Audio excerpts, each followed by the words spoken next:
അനുഗ്രഹിക്കുമാറാകട്ടെ. Praise the Lord. അല്പനിമിഷം ധ്യാനിപ്പാൻ സങ്കീർത്തനങ്ങളുടെ പുസ്തകം 4-ാമത്തെ അധ്യായം അതിൻ്റെ 3-ാമത്തെ വാക്യം ഇങ്ങനെ വായിക്കുന്നു. യഹോവഭക്തനെ തനിക്ക് വേർതിരിച്ചിരിക്കുന്നു എന്നറിവീൻ. ഞാൻ യഹോവയെ വിളിച്ചപേക്ഷിക്കുമ്പോൾ അവൻ കേൾക്കും. Price the Lord. ഒന്ന്, യഹോവ ഭക്തനെ തനിക്ക് വേർതിരിച്ചിരിക്കുന്നു.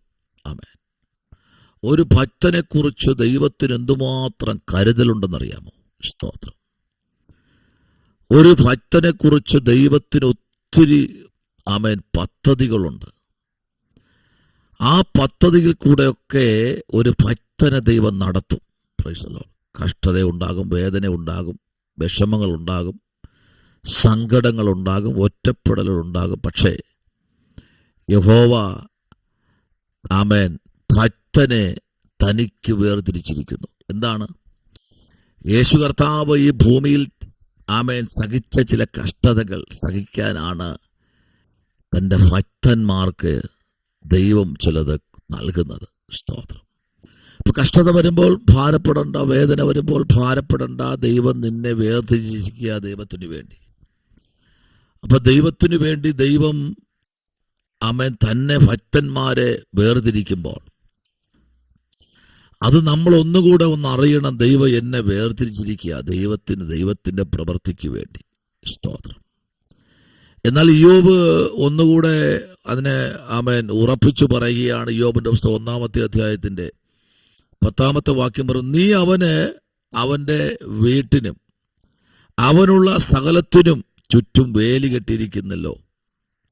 നീ അവന്റെ ആമേൻ പ്രവൃത്തിയെ അനുഗ്രഹിച്ചിരിക്കുന്നു. അവന്റെ മൃഗസമ്പത്ത് ദേശത്ത് പെരുകിയിരിക്കുന്നു.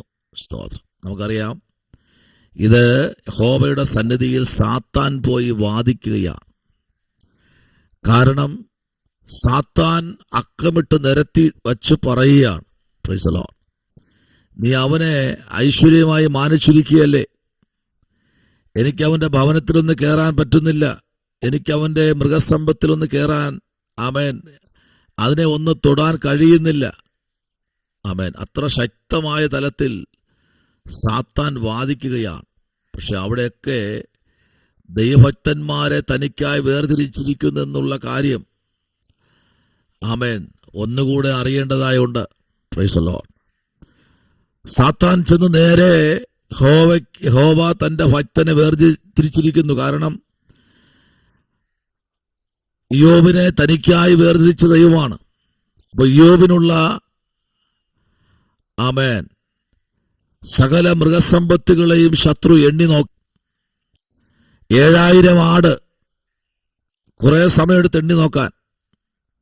അത് എണ്ണി തിട്ടപ്പെടുത്തി വരുമ്പോ അടുത്ത ഭാഗത്ത് 3000 ഒട്ടകം, അതും എണ്ണി. സ്തോത്രം. അതും എണ്ണി തിരിച്ചു വരുന്ന വഴിക്ക് നോക്കിയപ്പോ 500 കാള. Price the Lord. അതിനെ എണ്ണി നോക്കിയപ്പോ ആമേൻ ആരും ശ്രദ്ധിക്കപ്പെടാതെ കിടക്കുന്ന 500 പെൺകഴുത എല്ലാം എടുത്തുകൊണ്ട് മഹാരാജാവിന്റെ സന്നിധിയിൽ വരികയാണ്. ദൈവകുഞ്ഞെ, ഇന്ന് പകലിൽ സാത്താൻ അവന്റെ സകല പദ്ധതികളും ഒരുക്കുമ്പോ എവിടെ തകർത്ത് കളയാമെന്ന് നോക്കി നന്മകളെ അവൻ ചോർത്തിക്കളയാൻ അവൻ എണ്ണി തുടങ്ങിയിട്ട് മാസങ്ങളായി, വർഷങ്ങളായി എങ്ങനെ നശിപ്പിക്കാം, എങ്ങനെ ഇതിനൊക്കെ ഒന്ന് അവസാനിപ്പിക്കാം എന്ന് അവൻ തന്റെ പദ്ധതി മെനയുകയാണ്. ഓക്കെ, ഇവിടെ വായിച്ചത് യഹോവ ഭക്തനെ തനിക്ക് വേർതിരിച്ചിരിക്കുന്നു. Praise the Lord.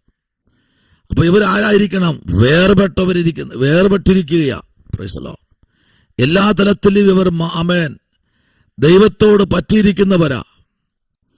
ഏത് ഭാഗമെടുത്ത് പഠിച്ചാലും ഇവർ ദൈവത്തെ മുൻനിർത്തി ആരാധിക്കുന്നവരാ. ഇയ്യോബ് നോക്കിയേ, തനിക്ക് ഒരുപാട് നഷ്ടങ്ങളും വേദനകളും ആമേൻ താൻ അനുഭവിച്ചുകൊണ്ടിരിക്കുകയാണ്. എന്നാൽ സാത്താൻ ഈ വേദന അനുഭവിക്കുന്ന ഇയ്യോബിനെ ആമേൻ ഒന്ന് കുത്തുവാൻ, ഒന്നുകൂടെ അവനെ ഒന്ന് നശിപ്പിക്കാൻ യഹോവയായ ദൈവത്തിന്റെ സന്നിധിയിൽ സാത്താൻ വന്നിക്കുക.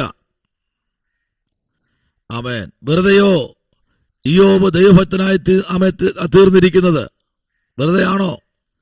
നീ അവന് ചുറ്റും വേലകെട്ടിയിരിക്കുന്നില്ലേ? ഈ 7000 ആട് ഞാൻ എത്രയോ സമയം കൊണ്ട് എണ്ണുന്നറിയാമോ? ഇതെല്ലാം വന്ന് പ്രൈസ് ദി ലോർഡ് ആമേൻ യഹോവയുടെ സന്നിധിയിൽ പറയുക, വിളമ്പിക്കൊടുക്കുക. ഇന്ന കാര്യങ്ങളൊക്കെ അവനുണ്ട്, ഇന്നതൊക്കെ നീ അവന് ചെയ്തു കൊടുത്തുകൊണ്ടിരിക്കുക. അതെ, ദൈവം തനിക്കായി വേർതിരിച്ചിരിക്കുന്ന ഭക്തന് വേണ്ടി, കുടുംബത്തിന് വേണ്ടി ചെയ്യാൻ എൻ്റെ കർത്താവ് ആമേൻ ശക്തനാണ്. അതുകൊണ്ട് എന്ത് പറ്റി? യോബിന്റെ ആടുമാടെല്ലാം നഷ്ടപ്പെട്ടു, തലമുറകൾ നഷ്ടപ്പെട്ടു. യോബിന്റെ സകല സമ്പത്തുകളും സാത്താൻ നഷ്ടപ്പെടുത്തി കളഞ്ഞു. കാരണം ഇവൻ ദൈവത്തിന് വേണ്ടി നിൽക്കുന്നവനാണോ ഇല്ലയോ എന്നറിഞ്ഞ് ഒന്ന് പരീക്ഷിക്കാൻ, ഇവൻ തള്ളിപ്പറയുമോ എന്നറിയാൻ സാത്താൻ എല്ലാം നഷ്ടപ്പെടുത്തി കളഞ്ഞു. ഒരു സൈഡിൽ നിന്ന് അവനെ തകർക്കാൻ തുടങ്ങി. Price the Lord. ഇന്ന് എന്നെ കേൾക്കുന്ന ദൈവകുഞ്ഞെ, ചില പ്രയാസങ്ങൾ ജീവിതത്തിൽ കടന്നു വരുമ്പോൾ, ചില വേദനകൾ ജീവിതത്തിൽ കടന്നു വരുമ്പോൾ നമ്മെ ആരും ശ്രദ്ധിക്കുന്നില്ല എന്ന് നിങ്ങൾ ചിന്തിക്കരുത്. അങ്ങനെ ചിന്തിക്കരുത്. കാരണം അതിനകത്തൊരു ദൈവപ്രവൃത്തി വെളിപ്പെടാൻ അല്പം മിനിറ്റ് ബാക്കി നിൽക്കുമ്പോൾ, ഇവിടെ അടുത്ത് ദാവീദ് സങ്കീർത്തനങ്ങൾ ആമേൻ 28-ാമത്തെ അധ്യായം 7-ാമത്തെ വാക്യത്തിൽ പറഞ്ഞു, യഹോവ എൻ്റെ ബലം, എൻ്റെ പരിചയാകുന്നു. Price the Lord. എൻ്റെ ഹൃദയം അവങ്കിൽ ആമേൻ ആശ്രയിച്ച് ആമേൻ എനിക്ക് സഹായം ലഭിച്ചു. Price the Lord. അതുകൊണ്ട് എൻ്റെ ഹൃദയം ഉല്ലസിച്ച് ആമേൻ പാട്ടോടെ ഞാൻ എന്ത് ചെയ്യുന്നു? അവനെ സ്തുതിക്കുന്നു. ആമേൻ. ഒന്ന്, ഉല്ലസിക്കുന്ന വ്യക്തിക്ക് ഹൃദയത്തിനകത്ത് ദൈവത്തിന് വലിയ മഹത്വം കൊടുക്കാൻ താൻ തയ്യാറാകുക. എന്നെ കേൾക്കുന്ന ദൈവകുഞ്ഞെ, നിന്റെ ജീവിതത്തിനകത്ത് ശത്രു 1, 2, 3 എന്ന് പറഞ്ഞ് എണ്ണി തിട്ടപ്പെടുത്തി വയ്ക്കുമ്പോൾ ഒന്നുപോലെ നശിപ്പിക്കാൻ ഇടയാക്കാതെ നിന്റെ പ്രാർത്ഥന മുമ്പിൽ വരട്ടെ. പലപ്പോഴും പരീക്ഷ ജീവിതത്തിൽ കടത്തിവിട്ട് നശിപ്പിച്ചു കളയാൻ സാത്താൻ പദ്ധതി ഒരുക്കുമ്പോൾ അതിനകത്ത് ദൈവപ്രവൃത്തി ഇന്ന് പൽക്കാലം വെളിപ്പെടണം. അതിനുവേണ്ടി ദൈവജനം തയ്യാറായാൽ ഒരു വലിയ ദൈവത്തിന്റെ പ്രസൻസ് ഇന്ന് പകൽക്കാലം വെളിപ്പെടുവാനിടയാകും. Price the Lord. അതാണ് ഇവിടെ സങ്കീർത്തന പ്രമാണി വിളിച്ചു പറയുന്നത്, നടുങ്ങുവീൻ, പാപം ചെയ്യാതിരിപ്പീൻ, നിങ്ങളുടെ കിടക്കമേൽ ഹൃദയത്തിൽ ധ്യാനിച്ച് മൗനമായിരിപ്പീൻ. Praise the Lord. ഹല്ലേലൂയ. നീതിയാഗങ്ങളെ അർപ്പിപ്പീൻ, യഹോവയിൽ ആശ്രയം വയ്പ്പീൻ. നമുക്കാർ നന്മ കാണിക്കും എന്ന് പലരും പറയുന്നു. യഹോവേ, നിന്റെ മുഖപ്രകാശം ഞങ്ങളുടെ മേൽ ഉദിപ്പിക്കണമേ. കണ്ടോ,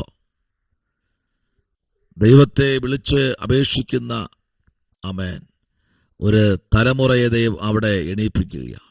ഇന്ന് പകൽക്കാലം ദൈവത്തിൽ ആശ്രയിക്കാമോ? കണ്ണുകളടയ്ക്കാം, പ്രാർത്ഥിക്കാം. പരിശുദ്ധനായ ദൈവമേ, സ്വർഗീയ നല്ല പിതാവേ, അനുഗ്രഹിക്കപ്പെട്ട നല്ല പകൽവേളയ്ക്കായി സ്തോത്രം. ദൈവം അനുഗ്രഹിക്കണം, അത്ഭുതങ്ങളെ ചെയ്യണമേ കർത്താവേ, ജനത്തെ മാനിക്കണമേ.